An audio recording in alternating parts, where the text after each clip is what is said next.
All right. Hi, everybody. Thank you for joining us today for a very special episode of Women in B2B Marketing. Super last minute. I don't know how, but we were able to gather, 5 women plus myself for this call within a few hours on LinkedIn. So thank you, power of LinkedIn and our amazing marketing and sales and GTM community. But got everybody together because, okay, let's be real. Today is election day, 2024. Nobody is caring about, let's hear about your marketing career and what you're doing in marketing and what's working this week. I mean, we do, right? It's always at the baseline, but there's a bigger focus and priority on our minds this week. So I wanted to get together and talk about how should we be supporting our team? How do we bring ourselves to work and show up at work and with our peers, our colleagues, and support our team? So getting everyone together to chat about exactly that. And I'm very excited for the group we have today. I'm going to just list out who we have just to avoid the whole time being introductions, and then we'll dive into it. But thank you, everybody, for coming today. Welcome. Yep. Thanks. Thank you. So we have Anne Pao, founder and CEO of Ignite Consulting. We have Michelle Kim, entrepreneur, 3 times VP Marketing.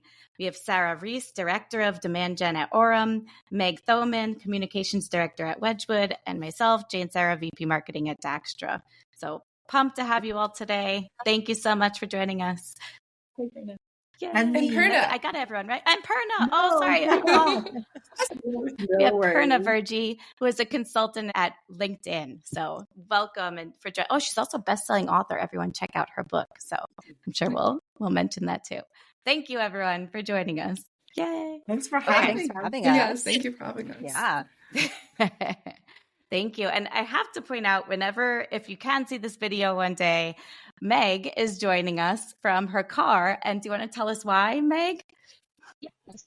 In addition to my role at Wedgwood in my free time, in my spare time, I am the chairwoman for the Freehold Township Democrats, and I am the secretary for the Monmouth County Democrats. So I am at the polls today as a challenger. So I'm here to make sure that people who want to vote can vote, that they can fill out a provisional ballot if they're turned away, and to make sure nothing happens that shouldn't be happening here. So cool. I'm going to find somehow a link of finding out more about the poll challengers and if you can apply to be one. I'll put it in the show notes, everyone, because it just sounds cool. Through your town or county party or through a candidate who you might be working for. Oh, so perfect. At least in New Jersey, anybody who is on the ballot can appoint challengers to make sure that the vote is being done correctly. Very cool. Yeah. The more you know. Look, we all already learned something from this episode. Mm-hmm.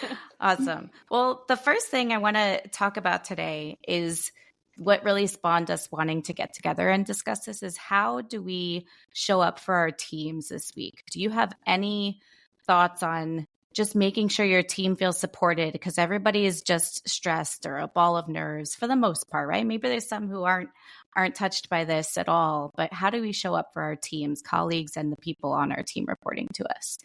Feel free, whoever wants to start to kick off. Could I share a story of how I did not experience that in the last election? Because I think this is really important. And maybe it then elucidates and gives fodder for how we can show up differently. So maybe it was 2 elections ago. This was 2016. We all remember it was my first election after being back after living abroad for 5 years. I'm a registered Democrat or I vote Democrat, Michelle Kim, as we would say. And that was that election that, at least for the Democrats, nobody really thought was going to happen. I remember I left, I was working at Medallia at the time, and I left and I went home on a train and they were neck and neck. Hillary was ahead. And then I got off the train 45 minutes and it flipped. And I have been in operations, data analytics, my whole career. So I was looking all these stats and I'm like, this is not good. This is not trending in the right direction. We all know how that happened. We all know how it ended. Yeah. I just remember sobbing that night. And I just returned from South Africa, probably 4 months prior, ironically, to come back because I wanted to be in a more integrated society. And then 2016 happened.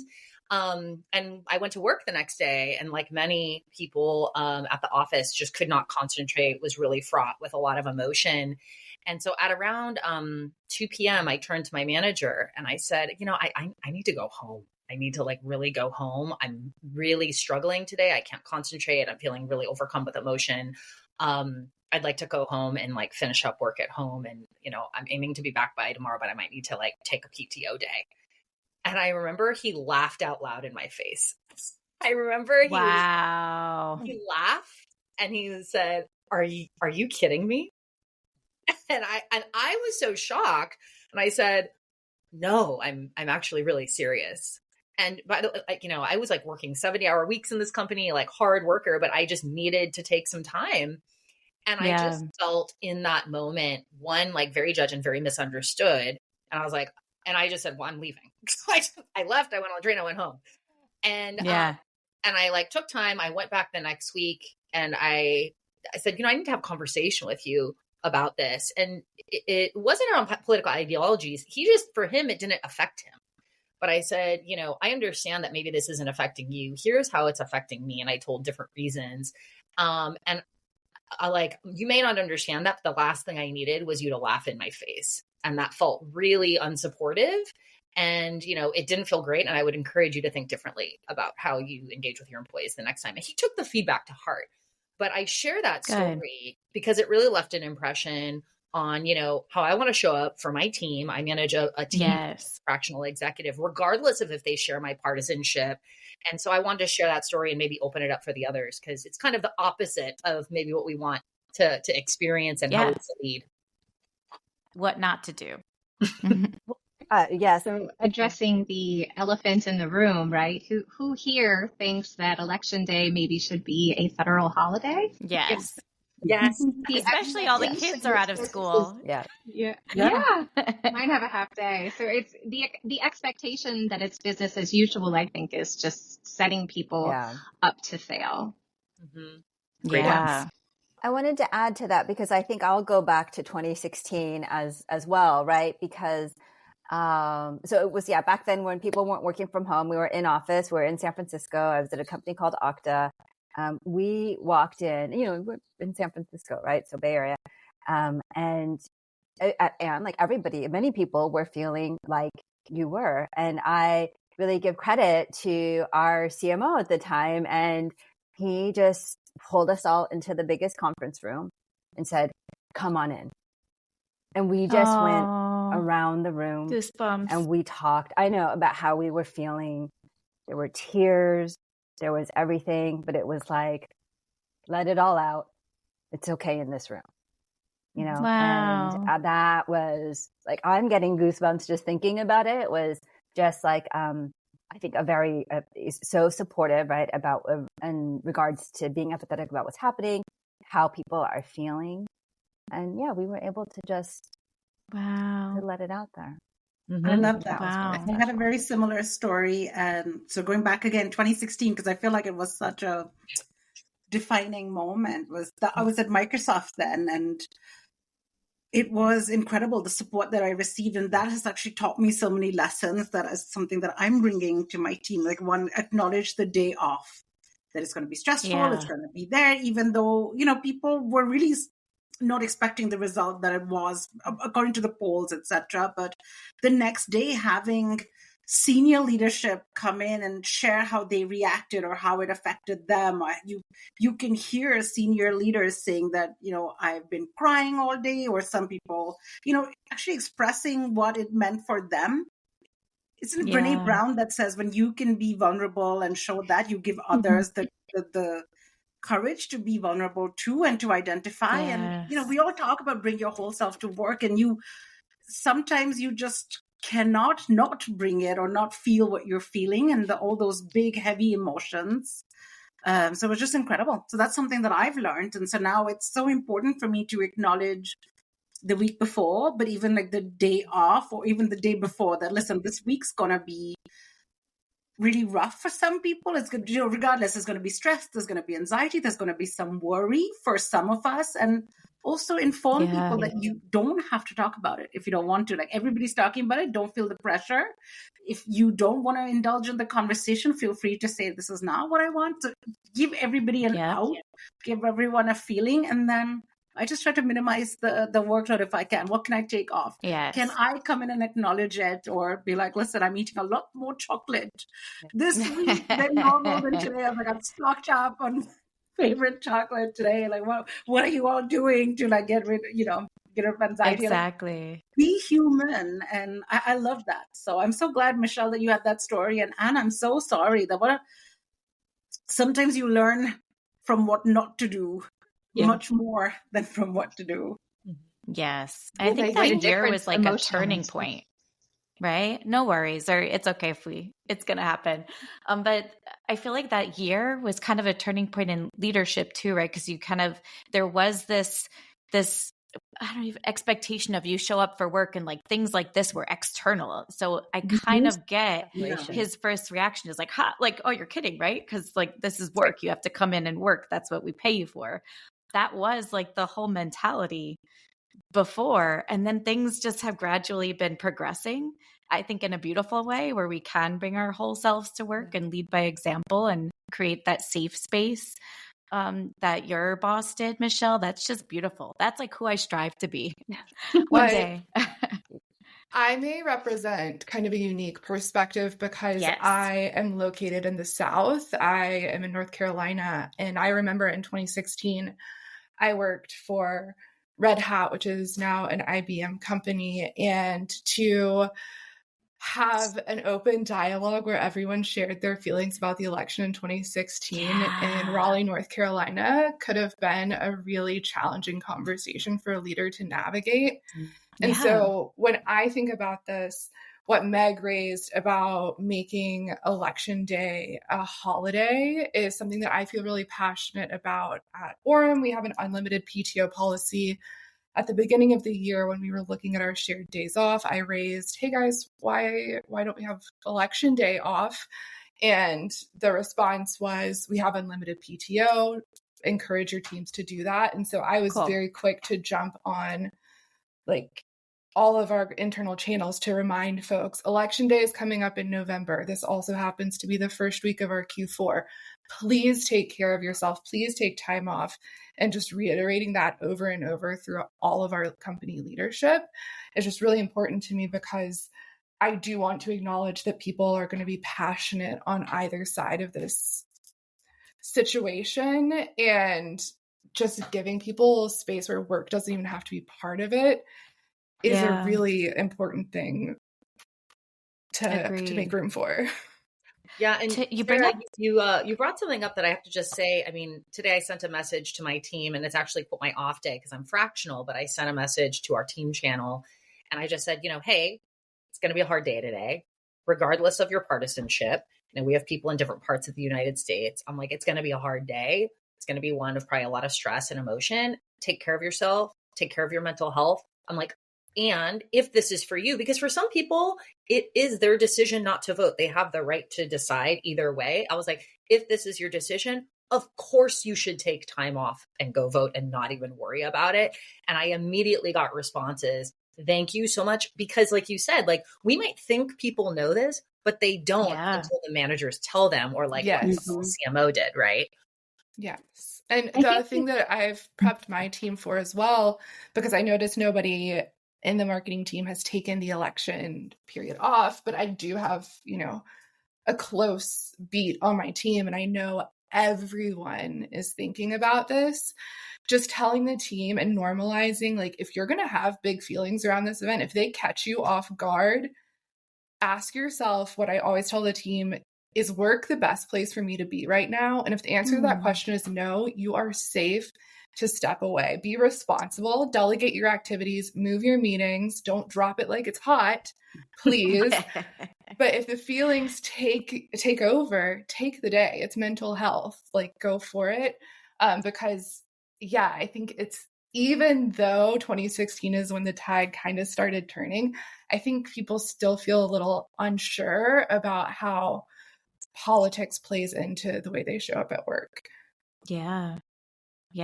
We were talking about like maybe having like Election Day be like a federal holiday, but maybe it should be the day after the day. That's so true. Like listening to us, right?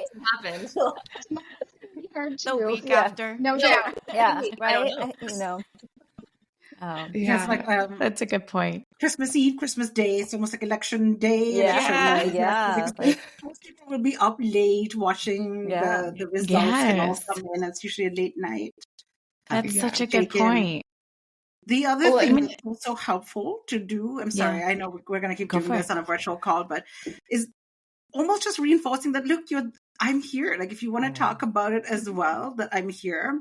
And it's just like model coaching, like care, like genuinely, like I really do care. Like it is sucky. And like sometimes, the best of times, like it's easy to sometimes tell the team when it's really stressful, like, look, at the end of the day, we're not saving lives, like we are in B2B marketing. But, especially this week or today, things for some people can seem even more frivolous. Well, as some others want to just dive deep into work and distract themselves. True. But it's like, I am here for regardless whatever you want. If you want to do a brainstorming call, do it. But then I can also be very candid and say, like, you know what, I'm going to step out for 2 hours. I want to go vote in person because my son turned 18. It's his first time getting to vote. Nice. So I'm like, we wanted to go experience it in person. So I'm like, I'm going to step out. I'm going to take an hour and then, come back. But I will be here, or even setting your own boundaries will give people a little bit more permission to set theirs. Definitely. And thinking about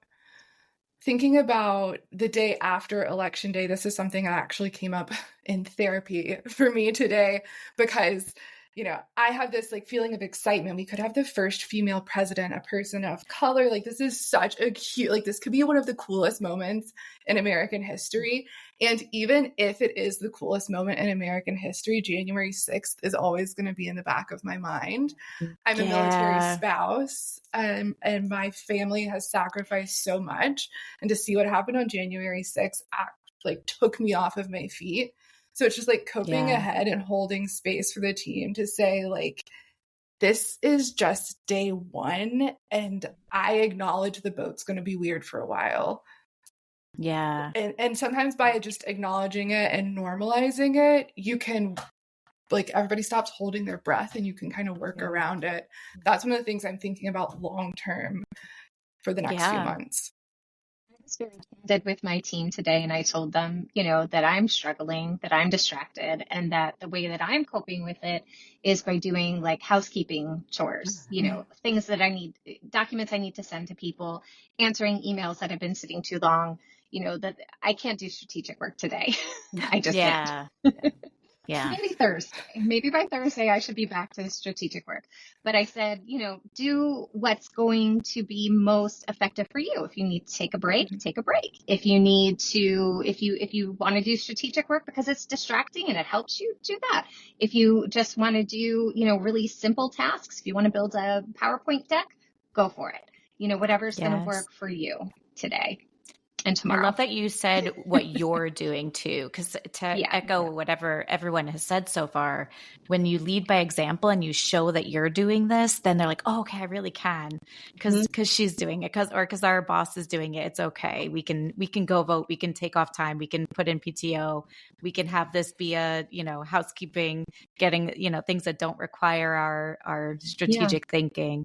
I love that. Well, I think that they see that they're seen, they're seen and they're acknowledged, and they know that their feelings are valid. And I think that, we were talking about 2016, and of course there are more female leaders across the board everywhere than there were 8 years ago.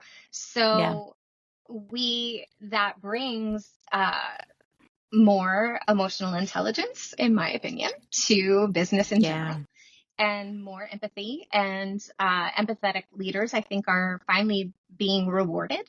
It is a skill. It's a very important skill. And I think that we are moving into a new kind of leadership than the kind, I'm a Gen Xer, than the kind I was exposed to growing, when I first entered business in the 90s, But I have to tell you a really funny story. In 2016, I was the managing editor of The Advocate, which is the largest LGBTQ news magazine in America. It's been around since Stonewall. And we had endorsed Hillary Clinton. So we put on the cover a picture of Hillary with the word winner underneath. Mistakes. I know. Well, that went correctly, but we were certainly hoping. Gosh, guys, that went to one last 2016 story, and then we put that away and we make a new vision board for today. That's right. Everyone knows where they were in 2016. Right? Yeah. Everyone. I had just moved to Florida from New York City. So I came down here. It was probably, I had been here a year. So it was the first major election since we moved here. I had my Hillary tattoos, like temporary tattoos. I bought out her swag store. I went to the bar with my husband. This is a while ago. We went to the bar to watch the election in my full gear. And I was the only one in that gear. Oh. I was like, oh, I'm not used to this. Made it out alive, crying. I definitely did not stay there the whole night, but yes, that was my 2016. I wonder. Go ahead, Meg. We're all a little bit nervous to be too excited today, even though we really want to be, because it's like a I'm like, don't count your chickens. I'm thinking like, rein it in. Yes. It's crazy. Like it's sad that we have to, like, we can't be too excited because we should be pumped on the possibility that is today. I wonder though, something that Sarah, you touched on, like being in a company in the South, right? Because when I had moved down to Florida, the company was all over, so varied beliefs, which is interesting. But the Florida office, I was talking to my boss at the time, and I wonder where the line is of what you do bring to work, how you say things, and maybe Meg, you have advice from a communication standpoint too, because I'm all for bringing your full self, but I think you can always be respectful, right? So like even when I posted on LinkedIn that I'm 100% voting for Kamala Harris, like this is why. I wanted to write some other things, but I didn't. I wrote like all of the positive reasons why, right? And I think that's probably the way I would bring myself to work.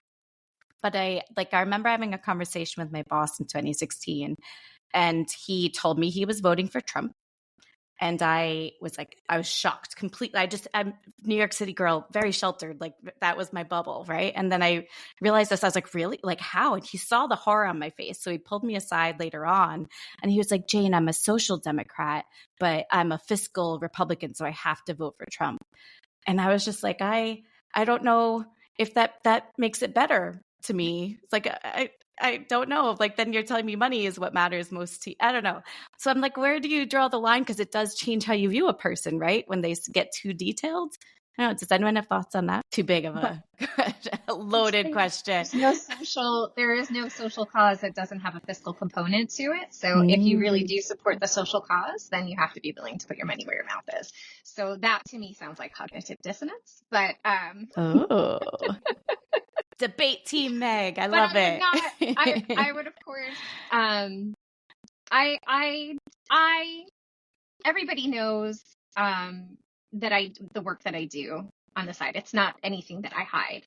But I don't bring up politics at work. And I'm especially careful as a leader with anybody working underneath me, because the last thing I want them to feel is any kind of pressure that they have to believe what I believe, because that is not. That is definitely not the case. I'm also the only Democrat in a family full of Republicans, so I'm used to talking to people on the other side and understanding where they're coming from, even though I don't agree with it. And I think that if you don't have people in your circle who holds beliefs on the other side, it's very difficult. And I would encourage you to find those people who, are reasonable and are not threatening, and you can actually have a calm conversation with, because it does help. It can help you in business when you're also speaking to those people. I think it's just another skill you can learn. Yeah. Diplomacy.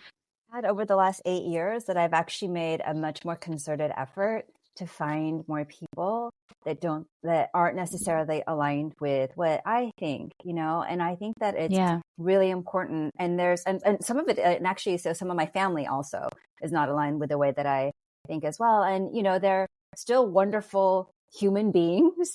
I don't love them any less. And, I think we can all have healthy debate.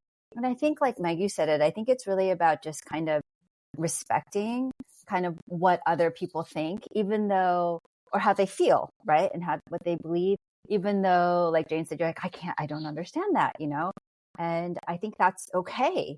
like might not be able to like fully understand, and they might not be able to fully understand me, but we can have like, you know, a difference in perspective. And that's kind of what's beautiful about being here. Yeah. I wonder, Meg, you mentioned like skills that you can learn, and same with you, Michelle, like you're kind of putting yourself into these situations and bringing people into your life to expand your views, which is great. That would be a great course to offer, like for all of your employees, right? Some training on how to approach this at work so people get better at this, myself included. There's a wonderful book. I think it's called Difficult Conversations. I read it several years ago. It was recommended to me by a therapist. Great book. So that's one to check out. That's a good resource. How to have difficult conversations or difficult conversations. Yeah. I'll find the link and put it in show notes. That sounds like a good one. For me, I approach politics at work kind of the same way that I would approach religion. I think it's kind of obvious, you know, what sort of religion you might attach yourself to based on the different holidays that you observe, the different things that you talk about as an individual, but it's not necessarily something that I want to label or discuss specifically with my larger team. I think that there's varying layers of psychological safety within companies and with teams. And so if you do have that type of relationship with any of your coworkers, obviously talk about what you want to talk about. But I think as a leader, probably the most important thing that we can do is be advocates for diversity and how important diversity is. And I think that extends into politics, which like it hurts my stomach to say that, but I am a soul feminist in a sea of Southern, you know, conservatives who are great, beautiful people and have their own way of seeing the world. And like when I think about some of the people on my team today, if I know that it would be unsafe for somebody who voted a certain way to express that to certain members of my team for the continued like cohesion of our unit. And so for that reason, we have to accommodate different types of perspectives and just push the diversity message and the participation message in general from the top. I was gonna, I'm actually curious. I want to have a thought, and Purna, I'd love to hear from you because you work at LinkedIn. I mean, obviously we all brought together because we're all connected on LinkedIn, and I think many of us are probably quite vocal. I'm quite vocal on LinkedIn, and it's less about trashing the other side and more about really advocating for what I believe.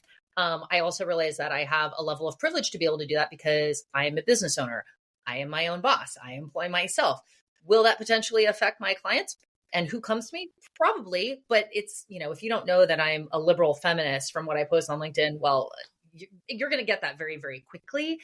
And in my business, though, with my clients or when I'm at work, who I am on LinkedIn, which is like my larger identity, you know, this is just who I work for. It's just a stamp in time. I am Anne Pao. I sit on LinkedIn, and this just happens to me, my identity for a period of time if I'm in a job. But I am different in the office where I might say, you know, exactly the message that I sent to my team, like take your time, regardless of your partisanship. Tell me if you're having a hard time. I have mentors who are probably Trump supporters. I have friends. I have family members, right? We have very different ideological beliefs. Mine are very strongly held. But I also recognize that like they're going to have those beliefs, and it would probably be not okay for me to bring the vocality that I might have in LinkedIn to the office and their place of work. And so that is a distinction I personally make. But if they go to LinkedIn, they're going to see that I'm posting about Kamala Harris and that I'm part of Women in Tech for Harris. So, you know, that's this balance that I'd love to hear how you all are navigating, or Purna on LinkedIn, you know, how are you thinking about this in terms of politics really coming into the LinkedIn space? And a lot of people just think it doesn't belong there, right? A lot of it is about know your audience, right? You really have to know who your audience is on LinkedIn. And obviously I'm working for a large company, and I'm a communications director, so I need to be very careful. It's a very different different setup. If I was in your position, Anne, I might be doing something very differently.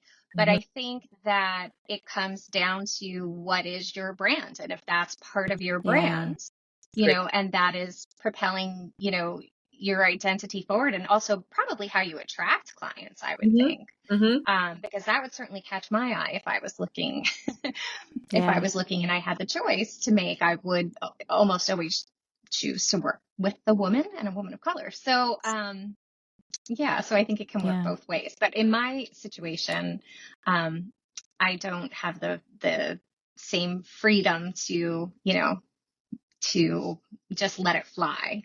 Yeah. Because I need to think about my company's brand, and I would never do anything to damage our reputation. In your role, that makes a lot of sense in communications. I feel you're right. Like the way I shared, I did the job update yesterday for a voter for Harris for president on LinkedIn, but I put, again, like positive things, but I shared that because that's me, like that's part of me on LinkedIn. I see LinkedIn as my domain.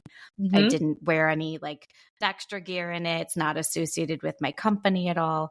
And I didn't go on Slack promoting, like I'm not promoting everything inside our company, and on there we had our company all hands. I'm not shouting everything. So I there is still that distinction for me too. Like I can very clearly be me, but not push it down everybody's throat when they don't necessarily need to hear that. And it might prohibit work from getting done. It's fascinating that I'm the opposite of you both. So I early voted 100% for Democrats, straight ticket. I have not put the voter for Harris on my LinkedIn because I don't feel psychologically safe to do that. And I'm not open to debate. My network is heavily male. It's skews international, but I'm sure that there's plenty of Southern people who would love to jump into my comments. And I don't want to entertain the conversation in public. But with my team, we have a deep sense of psychological safety. And I've told them, you know, if we win, then everybody gets bring on the matriarchy sweatshirts from me. Like, so it's just like a very different approach to like where I feel safe. Yeah. That's what it is. It's so individual as well. So I won't answer on behalf of LinkedIn because that's not even that's the editorial team that handles all of that. And to your question, but I can just share but I'll share my own personal perspective. And again, it's to each their own, like whatever feels authentic to you, whatever you're comfortable with. I think everyone has different, it's almost like the spectrum, right? There's no black or white. Like some people are a little bit more comfortable here. Sarah, you said something earlier about treating political beliefs in the same way like religious beliefs, where maybe it can be inferred, but you're not vocally talking about it. And, you know, that's personally the stand that I take. I also represent, you know, if I go out there, even though I say that, look, my LinkedIn posts are my own, etc., but at some level, I am representing a large brand that I love, I care deeply about. I would never want to harm it. And of course, some like Reid Hoffman, who was the founder of LinkedIn, went out and shared why he voted for Kamala Harris, but he's just at a different sort of comfort level, right? It's just for space on the spectrum. So to each their own. And that's actually the value of LinkedIn, because you're not it's not, you know, what is it on like some other social media platforms? Like everyone is like, oh, I marked myself as X or whatever. But here, just share whatever you're comfortable with, whatever feels authentic to you, whatever you're comfortable with. There's no pressure either way, which is what I really, really like. Is like you show your professional self to the world. Your personal side is whatever goes along with it. So, and I'm not sure if that's a very helpful answer to you or not. But I also kind of like the fact that LinkedIn is not super like deluged with political posts either. It still feels like I can go there and learn and spend some time. So for me as a consumer hat, not my employee hat. You're right. And it's still, for the most part, respectful. Sorry, Meg, go ahead. I was going to say, I kind of look at all of my social media channels like I do my wardrobe, right? Like what I wear to work is kind of how I show up on LinkedIn. What I would wear to dinner with my girlfriends on a Saturday night in Red Bank is how I show up on Instagram. And how I would, you know, go to a family barbecue is how I show up on Facebook. So that's kind of how I tailor my presence on the different platforms. Yeah. That's perfect. See, I'm the same in everything. So it's same Jane. Same. Gen Xer, maybe I need to work on that. We're not that comfortable sharing everything. Like it's been an evolution for me. Yeah. Same. Millennial wise, like I think it's like caught in the middle of what do we like the transition of being comfortable and creating that safe space everywhere. So to wrap up, because I want to be respectful of everyone's time, thank you so much for coming together and being open in this conversation. Super last minute. So I appreciate it so much. A few things I took away, and chime in if I missed something or anything you want to double down on, is ways that we can show up as leaders this week and as needed at any time that's similar to this, right? Where there's just a lot of stress. The world is crazy. There's always a million things going on everywhere. But creating a safe space, leading by example, clear communications in addition to that leading by example, right? Like you can take off, it's okay. I love Sarah's question of, is work the best place to be right now? That's so good. And then validating feelings are just a few of the things I wrote down. Anything else that you want to just make sure is a clear advice that I didn't repeat? I think just Purna said this, clear and timely communication. Like when you communicate really matters. And that really also stuck out to me. Yeah. And I'll end with one thought. Like these are those sort of key moments in people where their emotions are swirled up. And so if you can really reinforce how much you care and how much you want to be there for them, like these are things that people remember. Regardless of where they are, right? It's like, exactly. Yeah. I think that's.